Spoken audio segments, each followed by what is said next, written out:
What is up, guys? Welcome back to the channel. So today I want to talk about Resident Evil and whether or not this franchise should reboot relatively soon. Now, before I even continue, I want to preface I am not the longest running Resident Evil fan. I'm relatively new. I've started playing the games a few years ago, and I'm not the biggest fan of the franchise, okay? There are far more people who know far more about this franchise than I do, okay? So if I sound like a complete idiot to you, you're probably someone who really likes the franchise and a long-running fan. So look, this is just my opinion, okay? Not really an opinion, but more so just my thoughts on the matter. But look, there are many Resident Evil games, right? We are now in the 9th installment into the mainline games, and apparently Requiem is gonna be the last numbered game. I don't know how much significance this holds, but I mean, we have Leon making a return, and this man has not been in a Resident Evil mainline game since 2012 with RE6. He's gonna have a major part in the story. It seems he might even be infected.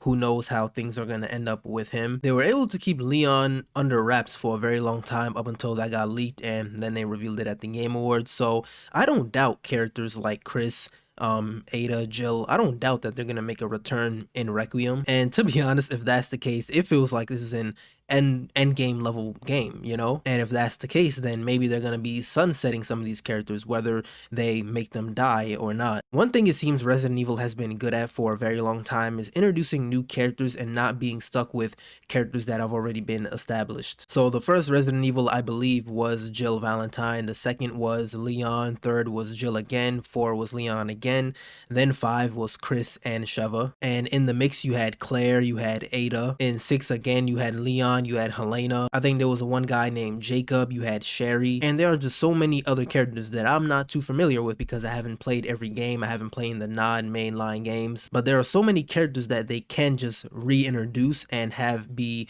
the main characters. So with that aspect, they definitely don't have to reboot, they can continue on, do something similar that they did with Ethan Winters, or even like they're doing with Requiem, introducing Grace, even though I believe her mother, Alyssa Ashcroft, was in a previous game. So they definitely do not need to reboot, but would that be in their best interest, you know, maybe kind of starting over with the bigger characters, the more popular characters of the Resident Evil franchise? Because remember, this franchise has been ongoing ever since its first release. It's never gone backwards, it's never rebooted in any aspect, and that's something I actually really respect. So they could definitely keep moving forward, or they can say, hey, we're gonna make RE9 the last title in this kind of universe, if you want to call it, and then we reboot and then we start over again with Leon, Jill, Ada, all these big characters, and then from there you got a bunch more content to put out. But then that does create the issue of kind of starting over completely, right?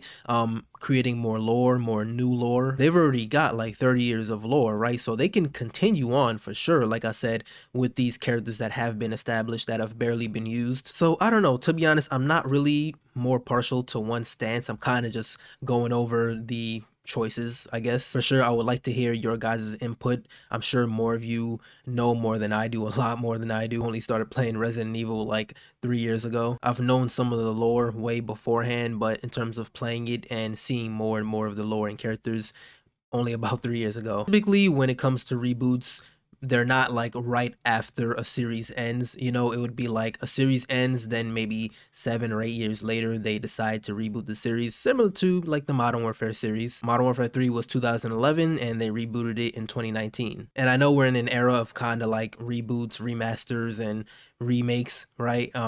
But I mean, who knows? Maybe this could be a good idea, but also, who am I to talk, right? This could be a terrible idea. Maybe the best course of action is just to use the characters they've introduced until they run dry, and who knows if they'll run dry if they keep reintroducing characters. But yeah, this is something that I kind of just think about randomly at times, especially with Requiem coming out, and it seems like they're setting up for like an end game type thing, you know? Leon, along with all these other major characters in the Resident Evil franchise, they're all getting old, man. You know, Leon's like 52 years old, meaning Ada's probably like around the same age. Jill is probably like 55 years old. Chris, I think he's got to be like 57. So they can't make these characters last that much longer, you know? Like Leon is still doing his roundhouse kicks and whatnot. He still seems to be in peak condition. Apparently that's like what the game director said, but yeah, not much longer. But yeah, those are just my thoughts. Let me know what you guys think in the comments. As always, again, I know there are many of you out there who know so much more than I do, and maybe this is a terrible idea, in which you can leave that comment under here and school me. Let me teach me something. But I am so excited for Requiem. It's gonna be my first Resident Evil game I buy day launch, and physically, I gotta have the game physically. As always, if you guys enjoy the video, like it up, subscribe, and I'll see you in the next one.